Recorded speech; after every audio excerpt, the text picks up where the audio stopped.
Y le damos la bienvenida nuevamente a la doctora Lilia Mercedes Sierra Galán, cardióloga clínica que ha estado con nosotros en algún otro momento, doctora. ¿Y por qué es importante? Gracias, buenos días.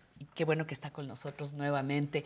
¿Por qué es importante en algunos momentos diferenciar corazón femenino y corazón masculino? Muchas gracias, Pati, por la invitación y por traer al medio este tema. Creo que es muy importante porque, pues sí, las mujeres somos diferentes a los hombres. Los dos presentamos la misma enfermedad, pero en distinto momento. Y eso es lo que nosotros tenemos que tener bien claro. La mujer antes del periodo premenopáusico, pues hay una idea generalizada que desafortunadamente es equivocada y ha costado pues muchos problemas por muchos años a nivel mundial, que es que se ha considerado que la mujer está protegida por los estrógenos y eso en realidad no es tan cierto. Lo que pasa es que hay otro tipo de factores de riesgo y hay otro tipo de enfermedad, o sea, otro tipo de presentación de la enfermedad, de la misma enfermedad, pero se presenta de otra manera. ¿Y eso qué implica? Que va a haber que buscarle a la mujer de manera distinta, que vamos a tener que buscar diferentes factores de riesgo, que vamos a tener que buscar diferentes estudios diagnósticos para poder diagnosticar a esa persona correctamente o a esa mujer correctamente, y además el tratamiento es otro completamente distinto. La mujer va a terminar... Aunque sea lo mismo. Aunque sea lo mismo. Lo que pasa es que estamos hablando de una enfermedad, pero una enfermedad es un espectro en su presentación. Entonces, el hombre está en un lado del espectro y la mujer está en el otro, mientras está en el periodo premenopáusico. Exacto. Una vez que entramos a la menopausia y pasamos el periodo menopáusico, entonces las cosas ya se igualan. Y ahí es donde antes se pensaba que la mujer empezaba su riesgo y empezaba la enfermedad. Y eso no es cierto. No es cierto. Lo tenemos desde antes. Lo tenemos desde antes, pero se presenta de distinta manera. Por ejemplo. Es una forma, digamos, yo no la llamaría más sutil, yo la llamaría que no se puede ver de la misma manera. Por ejemplo, una situación que frecuentemente se presenta. La mujer empieza con dolor en el pecho, ¿sí? Y entonces, pues, primero no se hace caso y ese es un punto clave, ¿no? La mujer está acostumbrada a tener muchos dolores generalmente. Si uno busca en las bolsas de todas las mujeres, todo el mundo trae analgésico, ¿sí? Entonces, al primer dolor, la mujer pues como que sabe que siempre tiene dolores en alguna parte y entonces toma su pastilla y a lo mejor eso disminuye o atenúa un poco la molestia y se vuelve a pasar. Y entonces, todos esos avisos que pudieron haber estado presentes, pues los vamos aminorando. Entonces, me duele el corazón, un poquito por duele acá. el pecho. El pecho. Ajá, duele el pecho, falta de aire, hacen sus actividades cotidianas. Por ejemplo, recuerdo una señora que me comentaba que ella trapeaba en su casa y de repente empezaba a sudar muchísimo y ella pensaba que era el calor. El ejercicio. Ajá, que era el calor porque vivía en Oaxaca y entonces pues el calor la estaba agobiando y que por eso sudaba. Y en realidad no, en realidad la manifestación era esa. Y ella no se había percatado de que antes ella no sudaba al hacer la misma cantidad de trabajo. Entonces, ese es otro dato que frecuentemente nos podemos dar cuenta. Otro es que la mujer, desafortunadamente, y es la personalidad de todas las mujeres, ponen antes a todos los demás. Y al poner antes a todos los demás, entonces, si el marido, si los papás, si los hermanos, si los hijos, bueno, hasta el perro, caray. Sí, decías, va primero al veterinario. Sí, vamos primero al veterinario porque algo le pasó y ya hasta el último va la mujer. Y eso también la pone en riesgo. Entonces... Y no va precisamente al cardiólogo. No va precisamente al cardiólogo. Su médico de primer contacto es el ginecólogo. Sí. Y ese es un problema porque hay muy pocos ginecólogos que tienen este concepto. Entonces ellos la revisan y dicen, no tiene nada. O te voy a mandar con el internista o te voy a mandar con el cardiólogo. Y entonces, ¿qué pasa? Otros 6 meses. Bueno, sí es que porque... Otro año. Pues primero la agenda para todo el mundo, los analgésicos, ¿no? Sí, y ya después la mujer. Y entonces seguimos con esto y esto sí va impactando porque sí va dañando crónicamente el corazón de la mujer, que a la larga va a traer consecuencias y nos va a poner en una desventaja en relación al hombre que empieza con su primer evento, porque para la mujer en realidad no es el primer evento. No. Y entonces ¿Qué sucede? Va con el cardiólogo, asumiendo que fue con el cardiólogo, le toman un electrocardiograma, y en el electrocardiograma sale anormal o normal. Pero si sale anormal, y eso hay que dejarlo bien claro, muchas veces asumen que las mujeres tenemos electrocardiogramas anormales y que es así que así lo usamos. ¿Que anormal es lo normal? Que anormal es lo normal, Jule. porque somos mujeres y hasta en eso somos extraños, ¿no? Entonces, un electro, si tú agarras un electro y no le dices a un cardiólogo, ¿es un hombre o es una mujer?, muy probablemente te diga, esto tiene que estudiarse. Si le dices es hombre, esto, pues así lo usa, es mujer. Entonces, todo ese tipo de cosas ponen en desventaja a la mujer.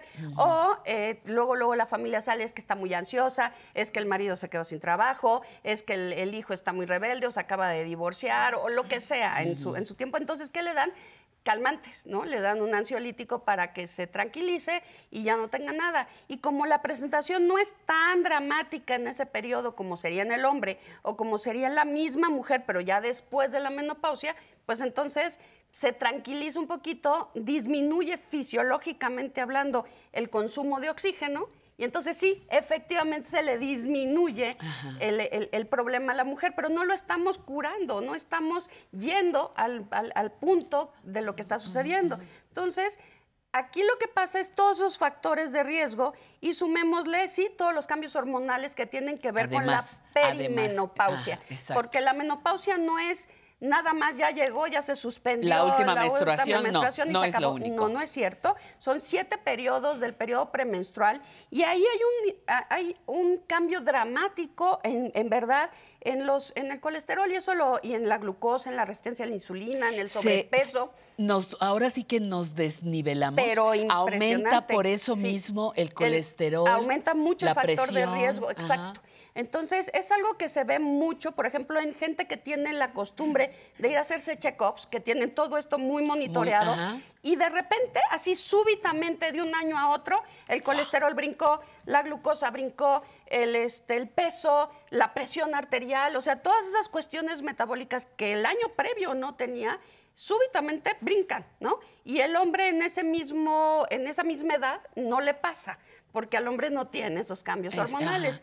Ahora, este periodo que se llama perimenopáusico, menopáusico y posmenopáusico son 7 etapas. No todas las mujeres pasamos por los mismos 7 estadios. Ni los mismos síntomas. Ni los mismos síntomas, ni tenemos los mismos tiempos. Pero hay algo que sí es muy llamativo y que tenemos que tomar esta oportunidad para dejarlo bien claro, y es que aquellas mujeres que tienen muchos síntomas durante la menopausia, los bochornos y los cambios de ánimo, o sea, que están muy sintomáticas, que eso se llama climaterio. Sí. Aquellas mujeres tienen más riesgo de enfermedad cardiovascular y son las que hay que checar. Entonces, ustedes habrán escuchado de mujeres que dicen, no, yo me la pasé súper bien en la menopausia. No me pasó nada. No me pasó nada y al contrario, feliz que ya no tenía el problema, ¿no? Y otras que dicen, no, para mí fue un infierno, me la pasaba terrible. No podía dormir, me tenía que cambiar de pijama en la noche. En una comida tenía yo que sacar el abanico y ni así aguantaba. Ese tipo de mujeres son las que más riesgo tienen y esas son las que se tienen que checar y no va a la par de solo tomarse hormonas para controlar eso, que es lo que haría el ginecólogo. Es todo el riesgo cardiovascular. Esa mujer casi con certeza va a desarrollar una enfermedad cardiovascular más avanzada y es donde nosotros tenemos que incidir fuertemente. El periodo de perimenopausia o concretamente de la suspensión de la menstruación, la menopausia, puede darse en diferentes diferentes edades. Ese es otro. Puede haber 45, 50, 65. Exacto. ¿A partir de qué etapa tengo yo que verificar el estado de mi corazón? ¿Antes de la menopausia, después? ¿Cuál es el momento? Yo creo que eso es una excelente pregunta y se considera que el periodo perimenopáusico, porque es muy variable, como bien dices, muy variable, sí. Se debe de tomar a partir de que la mujer empieza a tener ciclos irregulares, ¿sí? A partir de allí, antes de la ausencia de la menstruación. Sí, y eso empieza a pasar fácil año y medio, 2 años. Sí. Sí, Entonces, de repente empiezan a tener ciclos que unos son muy escasos, otros son más abundantes, Luego no hay nada. luego no hay nada, Luego regresa. luego regresa, y todo eso, desde ahí ya estamos en problemas porque son las etapas perimenopáusicas. Eso es. Entonces, o premenopáusicas, esos no todas las mujeres lo presentan, pero si se llega a presentar, es bien importante que empecemos nosotros a identificarlo y a buscar colesterol, glucosa, presión alta, todo eso porque seguramente está mal. Y esa parte, desafortunadamente, no todas las mujeres reciben esa revisión y no todo mundo recibe esa atención. A ver, doctora, entonces voy a entendiendo, además de mi visita al ginecólogo, además de mi análisis de sangre de chorromil elementos, además de las particularidades que yo tenga como persona, tengo que revisar mi corazón a partir de la suspensión de la... Digo, ya como forma, ya tiene que estar, ya tiene que estar mi... Y eso es algo que pasa. Tú ves que el hombre que llega a los 50 años, por ejemplo, va a revisarse, ¿no? Más o menos. La familia le insiste que ya se revise porque ya está más grande y no sé qué, ¿no? Pero nadie piensa en que se revise la mujer, o es la propia mujer la que lleva al hombre a que se revise. Y eso está mal, porque tenemos que ser los dos. O sea, la enfermedad se va a presentar de diferente forma, como yo lo decía. Como lo acabas de describir. Pero es distinto. Y otro factor de riesgo bien importante es la menopausia temprana. Hay mujeres que muy prematura. Hay gente que a los 35, 40 años ya están totalmente ausentes de ciclos menstruales, y ese es un factor de riesgo bien importante para todo este tipo de enfermedades. Nos quedan 2 minutos, pero ¿cuáles serían otros factores de riesgo, fuera de mi propia biología, de mi propio proceso de vida? ¿Qué otros factores de riesgo no debo descuidar? Bueno, los habituales, que son para todos, el cigarro, el sobrepeso, el sedentarismo, la alimentación. No es que no comamos, sino que comamos con moderación. O sea, sí podemos comer de todo, pero no atragantarnos. Lo importante son las porciones, ¿sí? Y privilegiar los vegetales, sobre todo crudos, y todo eso es lo mejor que podemos hacer. El dormir bien es otro factor de riesgo bien importante, porque se empiezan los insomnios, empiezan a no dormir bien, y eso también aumenta el riesgo cardiovascular, genera hipertensión, el síndrome de apnea obstructiva del sueño, que es otro tema bien importante, ¿verdad?